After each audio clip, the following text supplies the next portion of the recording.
بسم اللہ الرحمن الرحیم۔ آج ہم ایک اور اہم اور دلچسپ موضوع پر بات کرنے جا رہے ہیں۔ وہ موضوع ہے انڈیا پاکستان چائنا ٹینشن، اس کا نتیجہ کیا ہوگا۔ دیکھیں، میں ایک روحانی آدمی ہوں،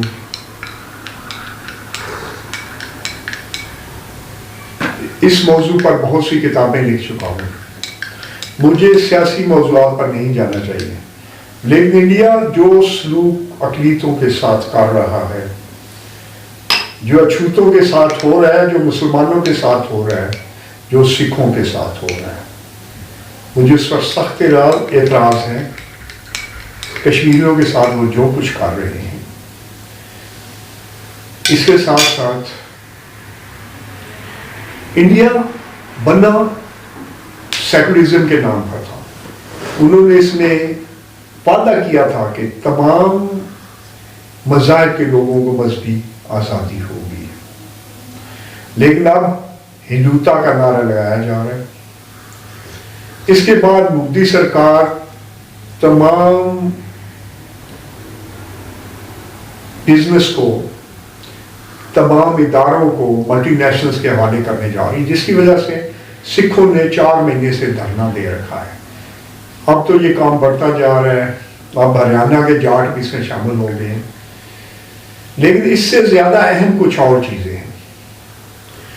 وہ یہ ہے کہ انڈیا شروع سے اس پروگرام میں تھا کہ پاکستان کا پانی روک لے۔ کشمیر کے اوپر اس کا کلیم تھا۔ کشمیر حالانکہ اس کے عوام مسلمان تھے، اس کو پاکستان کے ساتھ شامل ہونا چاہیے تھا، لیکن انہوں نے اسے انڈیا میں زبردستی شامل کر دیا، فوج اتار کر۔ اس کے بعد آپ کے سامنے، اور اب انڈیا آج کل اس پروگرام پہ تھا کہ گلگت بلتستان پر قبضہ کر کے اسے امریکہ، اسرائیل اور ایسی طاقتوں کے حوالے کر دیں جو ایک دبئی نما ایک چیز وہاں بنا دیں۔ دوسرے لفظوں میں وہاں کیفے باریں اور سارے کنجر خانے قائم کر دیں۔ یہ پاکستان کے لیے ایک خودکشی ہوتی، کیونکہ ہمارا چائنا سے راستہ بھی ڈیمیج ہو جاتا، بلاک ہو جاتا، شاید ریشن کٹ جاتی اور ہمیں بے شمار اور نقصانات ہوتے۔ تو یہ انہوں نے 2009 سے اس پر کام شروع کر دیا تھا، لیکن اب یہ ہے کہ چائنا ان کے راستے میں ایک ایسی دیوار بن گیا ہے۔ چائنا نے 2 کام کیے جس سے انڈیا کو اب بھاگنے کا راستہ بھی نہیں مل رہا ہے۔ پہلا کام جو چائنا نے چھوٹی موٹی شرارتیں کی تھیں، وہ یہ تھی کہ انہوں نے پہاڑیوں کے اوپر بیٹھ کر، پہلے تو وہ پرلی سائڈ پہ تھے، چائنا والی سائڈ پہ تھے، اب وہ پیک پر آ گئے اور انہوں نے کیمیکل لگا کر دریا میں برف پھینک دی گلیشیئر سے، جس کے بعد اس میں سیلاب آ گیا اور انڈیا کے 2 ڈیم بہہ گئے، ٹوٹ گئے۔ پھر ان کے 2 پل تباہ ہو گئے، 100 کے قریب بندے مار گئے۔ یہ 2 مہینے پہلے کا واقعہ ہے، کشمیر میں ہوا تھا۔ یہ ایک تھا، لیکن اس کے بعد چائنا ایک اور ایسا قدم لینے جا رہا ہے کہ انڈیا کا 38% پانی تبت سے آتا ہے، برہم پترا اور گنگا وغیرہ یہ تبت سے آتے ہیں۔ چائنا اس کو ایک سرنگ بنا کر 1000 کلومیٹر لمبی سرنگ بنا کر اسے سنکیانگ میں اس پانی کو بھیجنے کا فیصلہ کر چکا ہے۔ سنکیانگ جو ایک سیرانواں ہے۔ اس کے بعد انڈیا کا 38% بنجر ہونے کا مطلب ہے کہ انڈیا روٹی بھی باہر سے امپورٹ کرنی پڑے گی، باقی تو انڈیا ہر چیز امپورٹ کرتا ہی ہے۔ تو انڈیا اس پہ سخت پریشان ہے۔ پھر ایک اور ایسا کام انڈیا نے، چائنا نے کر دیا۔ انہوں نے اکتوبر میں بمبئی سارے کو بلیک آؤٹ کر دیا، اس کی ساری بجلی فیل کر دی۔ تو یہاں پر انڈیا کی چیخیں نکل گئیں. کیوں؟ کیونکہ جب بھی جنگ ہوگی تو الیکٹرانکس تو سارے ان کے فیل ہو جائیں گے، جہاز تو ان کے کام نہیں کریں گے، میزائل ان کے چلیں گے نہیں، تو پھر کیا ہوگا؟ چائنا اور پاکستان اگلے چند گھنٹوں میں ہی ہر جگہ پر قبضہ کر لیں گے. یہ وہی وجہ تھی جس کی وجہ سے انڈین چیف نے انڈیا کو واضح طور پر پیغام دے دیا کہ میں نہ پاکستان سے لڑ سکتا ہوں، پاکستان سے لڑا تو 5 دن لڑ سکوں گا، اور اگر میں چائنا سے لڑا تو میں ان سے بھی 5 دن لڑ سکوں گا، 6واں دن میں نہیں لڑ سکتا ہوں. اس نے کہا ہے کہ آپ مجھے $500 ارب دیں تاکہ میں ان کا مقابلہ کر سکوں، کم از کم مجھے $150 ارب دیں تاکہ وقتی طور پہ میں کچھ تیاری کروں. اب انڈیا کے پاس ٹوٹل $590 ارب کا ریزرو ہے، جس میں گورنمنٹ کے اپنے $120 ارب ہے، باقی کوئی 4-5% سود پہ لیے پیسے ہیں. اور انڈیا پہ جو انٹرنل لون ہے یہ بتاتے نہیں ہیں، 2 ٹریلین کے لگ بھگ ہیں. تو انڈیا دراصل کوئی 1400-1500 ارب ڈالر کے قرضے کے نیچے ہے، جو انڈیا کے لیے کمر توڑ ہے. انڈیا معاشی طور پر بہت مشکلوں میں پھنسا ہوا ہے، اوپر سے کرونا نے اس کی کمر توڑی ہے. جو رئیس انڈسٹری جو بیٹھ گئی ہے دلی میں، سکھ آ کر بیٹھ گئے ہیں اور جاٹ ان کے ساتھ شامل ہو گئے ہیں. اس کی وجہ آپ کو پتہ ہے کہ یہ اڈوانی اور امبانی اس کو ملٹی نیشنلز کو تمام ٹھیکے دے رہے تھے، جس کے بعد کہ سکھ سب کو سارا مال ان کو بیچتے. اب سکھ اپنے فصلیں منڈی میں لاتے ہیں، اسی دن یا چند دن کے بعد ان کو اس کے پیسے مل جاتے ہیں. یہ آپ ریٹ خود فکس کریں گے، اڈوانی امبانی اور یہ جو کمپنی ہے ان کی بہت سی آگے ملٹی نیشنلز کمپنیز ہیں.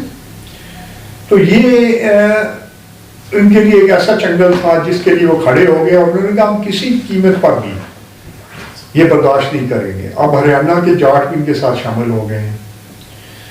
تو انڈیا والے سخت پریشان ہیں کہ یہ نتیجہ کہاں تک پہنچے گا.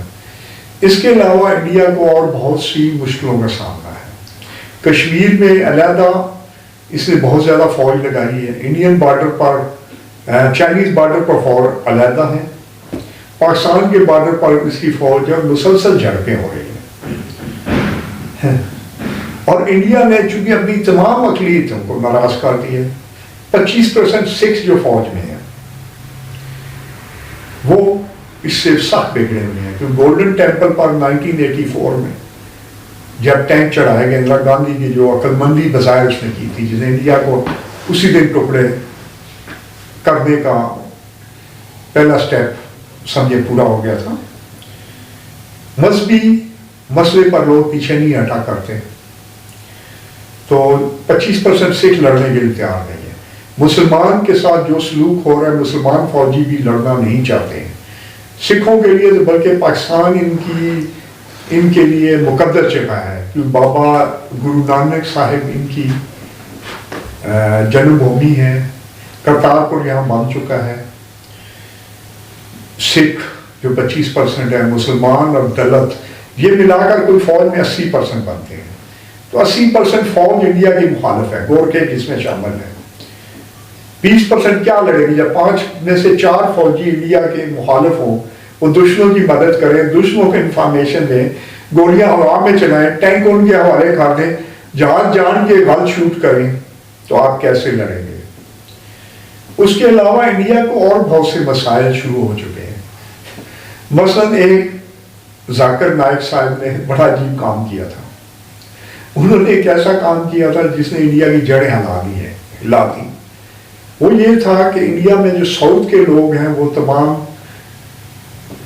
بہت بڑی تعداد جو ہے وہ انٹچیبل، اچھوت ان اور شودر اس قسم کی نسلوں سے تعلق رکھتی ہے. ذاکر نائک نے ان کو بتایا، اور چونکہ وہاں پہ ہندو مذہب کی کتابیں سنسکرت میں تھی، ترجمہ نہیں کیا گیا تھا. ذاکر نائک نے ترجمہ کر کے بتایا کہ بھائی تم ہندو نہیں ہو، تم انڈیا میں کیوں جڑے ہوئے ہو؟ اب وہ سارے ساؤتھ والے کہتے ہیں کہ ہم ہندو ہیں نہیں، ہمیں زبردستی ہندوؤں میں گنا گیا ہے. اس طرح سکھوں کی جو ٹوٹل تعداد 12 کروڑ ہے، اس میں سے انہوں نے 1 کروڑ سکھ گنتے ہیں، باقیوں کو ہندو گنا ہوا ہے. حالانکہ گرودواروں میں 12 کروڑ سکھ رجسٹرڈ ہیں جو انڈیا کے خلاف لگاتار چلے گی۔ اس کے علاوہ انڈیا اتنی بری طرح عجیب جی مشکلات میں پھنسا ہوا ہے کہ انڈیا کا ایک رائٹر تھا، مشہور وہاں کا رائٹر ہے، اس نے لکھا ہے، اس کا نام مجھے پتہ نہیں چلا، مجھے بتائیے گا اگر کسی کو پتا ہوگا، لیکن اس نے بتایا تھا کہ میں پریشان تھا کہ پاکستان چھوٹا ملک ہونے کے باوجود ہمیں کیوں تنگ کر رہا ہے، ہم جان چھڑاتے ہیں، یہ ہمیں ہر وقت تنگ کرتا رہتا ہے، کبھی ہمیں مکہ مار جاتا ہے، کبھی پیچھے سے کک مار جاتا ہے، کبھی پیچھے سے کاٹ جاتا ہے۔ تو میں نے اسٹڈی کی، مجھے پتا چلا 5 وجوہات ہیں جن کی بنا پر پاکستان یہ کرتا ہے، یا مسلم میں یہ 5 بیان کروں۔